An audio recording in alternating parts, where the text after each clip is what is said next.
Jésus, de la barque de Simon, annonce la parole de Dieu. Jésus, pressé par la foule, au bord du lac, avise 2 barques, dont les pêcheurs sont descendus. Il monte dans celle de Simon et enseigne la multitude, 1 à 3. Jésus accorde à Simon une pêche miraculeuse. Après avoir achevé son enseignement, Jésus ordonne à Simon de jeter le filet.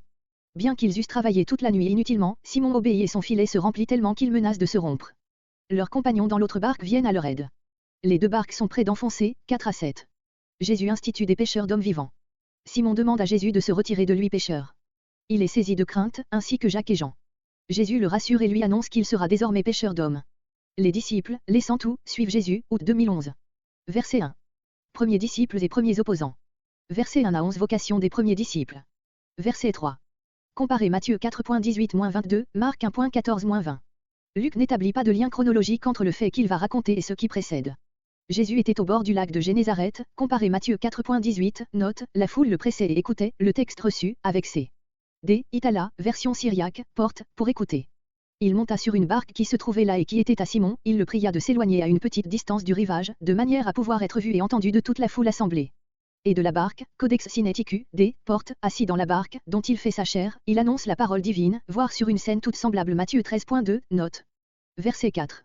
L'ordre, avance en pleine eau, au singulier, s'adresse à Simon, patron de la barque sur laquelle se trouvait Jésus et que l'événement qui va suivre concernait en première ligne. Les mots « jetez vos filets » s'adressent aux autres pêcheurs qui étaient avec lui, versets 2 et 9, et qui auront aussi leur part dans l'action symbolique qui va s'accomplir.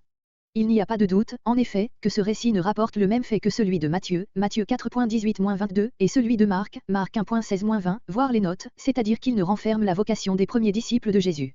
Seulement, les 2 premiers évangélistes ne font que rapporter brièvement le fait de la vocation, tandis que Luc raconte le miracle qui devait symboliser d'une manière saisissante cette parole de Jésus, « Je vous ferai pêcheurs d'hommes », Luc 5.10, Matthieu 4.19, Marc 1.17. Verset 5. Variante de Codex Sinaiticus, B. D. Les filets, de même au verset suivant. La nuit était le temps favorable à la pêche, après un travail inutile, ces hommes avaient renoncé à la poursuivre de jour, mais Pierre, dont la foi naissante avait sans doute été fortifiée par le discours qu'il venait d'entendre, verset 3, n'hésite pas à obéir, se confiant en la parole de Jésus. Le titre qu'il lui donnait que nous traduisons par maître, signifie en général préposé, surveillant. Ce terme ne se trouve que dans l'évangile de Luc.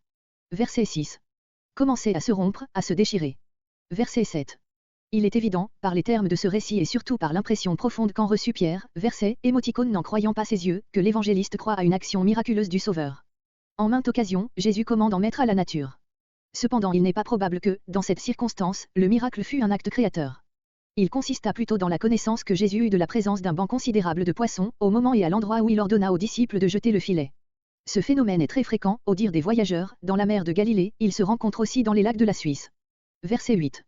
Le verset suivant explique l'action et l'exclamation de Pierre. Il voit dans cette pêche miraculeuse une manifestation de la présence et de la puissance divine, qui fait un contraste douloureux avec sa conscience d'homme pécheur, comparé Luc 7.6. Comme expression d'une profonde humilité, ces paroles sont d'une vérité saisissante, mais une connaissance plus complète de la grâce que Jésus apportait, aurait amené le disciple à une conclusion tout opposée, « Seigneur, je suis pécheur, viens à moi, sauve-moi ». Verset 9. Luc distingue d'une part ceux qui étaient avec lui, Pierre, dans sa barque et d'autre part ses compagnons ou associés, les fils de Zébédée, qui étaient dans l'autre barque, verset 7. Tous avaient reçu la même impression d'une frayeur religieuse. Verset 10. Grec, désormais tu prendras vivant, terme de chasse ou de pêche, des hommes. Ces paroles si caractéristiques, adressées à des pêcheurs, expriment toute la pensée de notre récit. Prendre, saisir du milieu du monde, par la prédication de l'Évangile, des âmes vivantes et les amener dans le royaume de Dieu, telle sera la belle et sainte vocation des disciples. Dans Matthieu 4.19, et Marc 1.17, Jésus se contente de leur conférer ce grand privilège en parole, ici, il le leur révèle en action. Et cet enseignement par lequel Jésus voulait inspirer à Pierre la foi en sa vocation apostolique, il le renouvellera plus tard, Jean 21.3 et suivant, afin de lui rendre la confiance qu'il aura perdue par sa chute.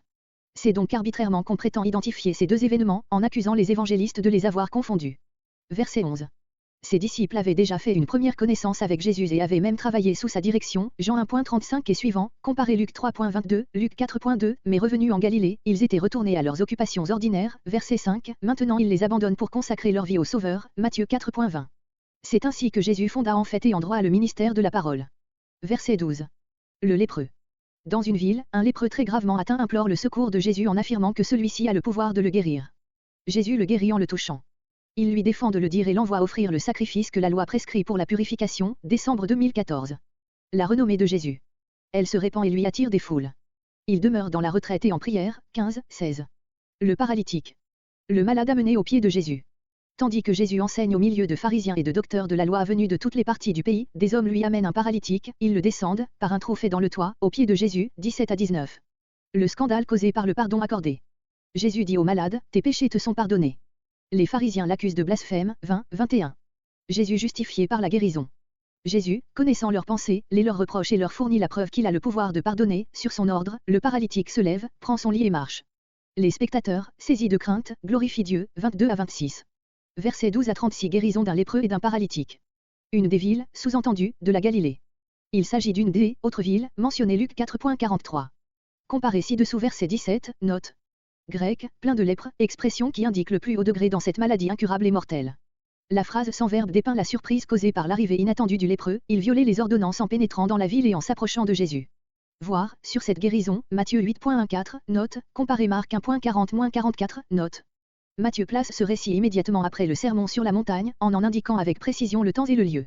Luc l'intercale ici sans aucune détermination pareille. Verset 15. Le texte supporte, guéri par lui, complément qui manque dans Codex Sinaiticus, BC, D, Itala et qui s'entend de soi-même. Verset 16. Il faut remarquer le contraste indiqué par ces mots, mais lui. Tandis que sa renommée se répandait parmi les foules, que sa popularité s'accroissait, lui cherchait la solitude dans les déserts et priait, grec, il était se retirant, priant, tourné qui marque une action prolongée et fréquemment répétée.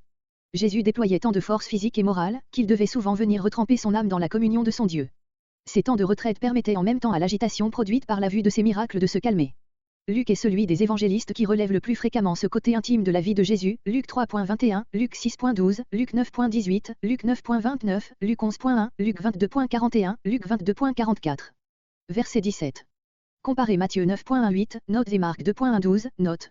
Grec, un des jours du voyage d'évangélisation dont le début est rapporté 4.43. Cette expression correspond à celle du verset 12, une des villes.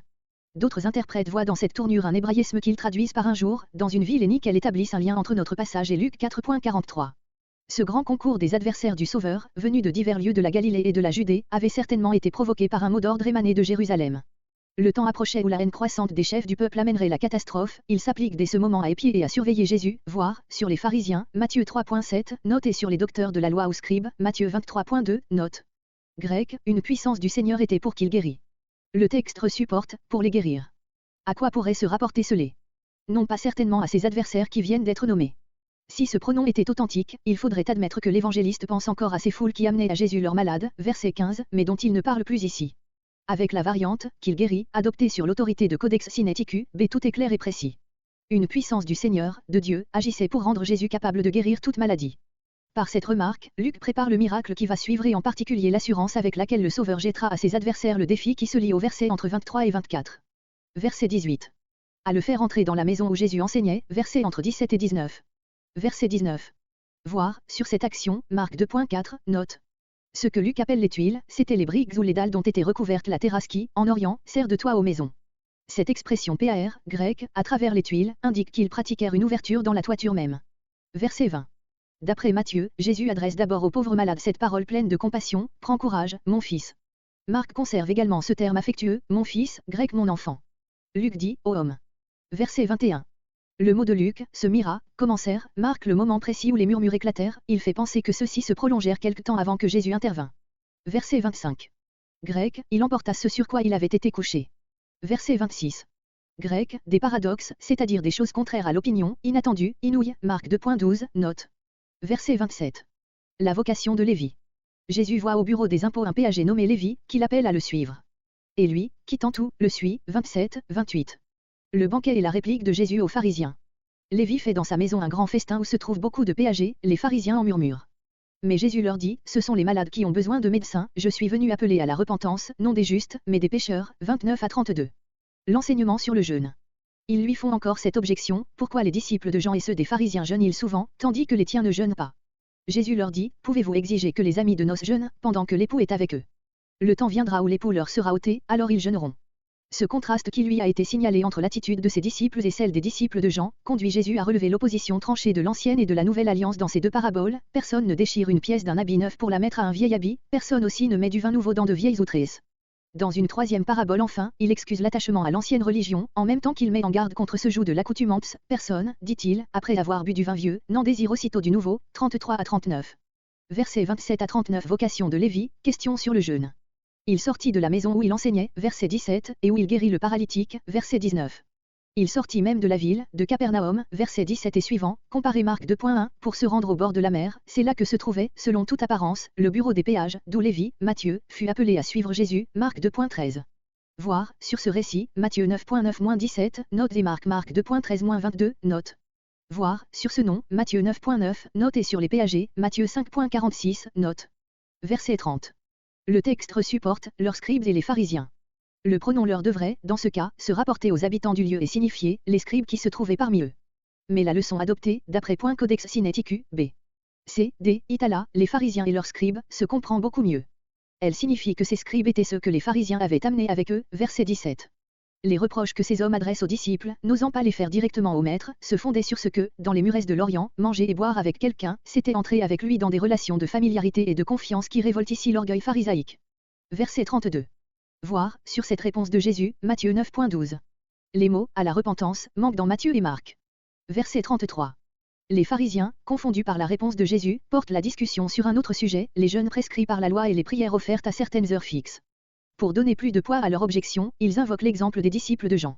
De là vient que Matthieu attribue la question à ceux-ci, qui sans doute y prirent part et que Marc la met dans la bouche des uns et des autres, voir Matthieu 9.14, note et Marc 2.18, note. Verset 35. Voir, sur le sens de cette réponse, Matthieu 9.15, note et Marc 2.19-20, note. Codex Sinaiticus, D. lit à la porte, les amis de l'époux peuvent-ils jeûner? Leçon probablement tirée de Matthieu et de Marc. Luc rend cette pensée d'une manière pleine de solennité et de tristesse, les amis de noces ne peuvent pas jeûner maintenant, mais des jours viendront. Quels sont ces jours? On le pressent, cependant Jésus le dit expressément dans un second membre de phrase, et quand l'époux leur sera ôté, alors ils jeûneront en ces jours-là. Il faut remarquer la répétition de ces derniers mots, Jésus prévoit dans un prochain avenir ces jours redoutables pour ses pauvres disciples. Dans Codex Sinaiticus, c'est, quelques majuscules et des versions, et, devant quand l'époux, est omis. Il est authentique, mais sa vraie place est probablement celle qu'il occupe dans Matthieu 9.15, et alors ils jeûneront. Verset 36. Le texte reçu omet, déchirant deux. La traduction est dès lors, personne ne met une pièce d'un habit neuf à un vieil habit. Cette leçon a au fond le même sens, mais elle indique moins clairement qu'il faut déchirer l'habit neuf pour se procurer la pièce. Matthieu et Marc disent, une pièce de drap neuf. De ce procédé résulteraient deux mots, d'abord on déchire le neuf, ensuite cette pièce prise du neuf ne s'accorde pas avec le vieux, elle fait avec lui une disparate désagréable à la vue. Matthieu et Marc énonçant un autre inconvénient, la pièce neuve emporte une partie de l'habit et la déchirure en devient pire. Voir, sur le sens de cette parabole et de la suivante, Matthieu 9.16-17, note. Verset 38. Le texte reçu avec A, C, D, ajoute, et tous deux se conservent. Ces mots ont été empruntés à Matthieu. Verset 39. Cette troisième parabole, particulière à Luc, ne paraît pas, au premier abord, être en harmonie d'idées avec les deux précédentes. Aussi manque TL dans D et l'Itala. BC omette, aussitôt, mais c'est le mot essentiel de la parabole. Le texte reçu porte, le vieux est meilleur, au lieu de, est bon. C'est apparemment une correction des copistes. Mais quel est le sens de cette nouvelle comparaison et quel est son rapport avec les deux précédentes? Littéralement, le sens est bien simple. Tout le monde préfère le vin vieux, qui est plus doux, meilleur, au vin nouveau qui est plus fort, mais d'un goût plus acerbe. Le sens spirituel doit ressortir des versets entre 36 et 37, la vie nouvelle que Jésus apporte dans les âmes et dans le monde est incompatible avec les vieilles institutions théocratiques et avec la vieille nature humaine, il faut que tout soit renouvelé pour la recevoir et la supporter, ou plutôt c'est elle-même qui fait toutes choses nouvelles. Mais il n'est pas naturel de s'attendre à ce que des hommes tels que les disciples de Jean et ceux des pharisiens, verset 33, habitués aux formes et à l'esprit de l'ancienne alliance, y renoncent aussitôt, pour embrasser la vie nouvelle qui leur est présentée. L'habitude, les préjugés et la pente naturelle de leur cœur leur font dire, l'ancienne religion est bonne. Ainsi Jésus avec beaucoup d'indulgence adoucit ce qu'il y a d'absolu dans les deux premières paraboles, ou du moins exprime la pensée qu'il faut supporter avec patience ceux qui ne peuvent se déprendre tout à coup de leurs vieilles convictions judaïques pour embrasser l'Évangile. On reconnaît bien là la charité du Maître qui ne brise pas le roseau froissé et n'éteint pas le lumignon fumant. Cette miséricorde se comprend d'autant mieux ici, qu'elle s'exerçait surtout à l'égard des disciples de Jean-Baptiste qui, selon Matthieu 9.14, avaient soulevé la question des jeûnes, occasion de tout ce discours.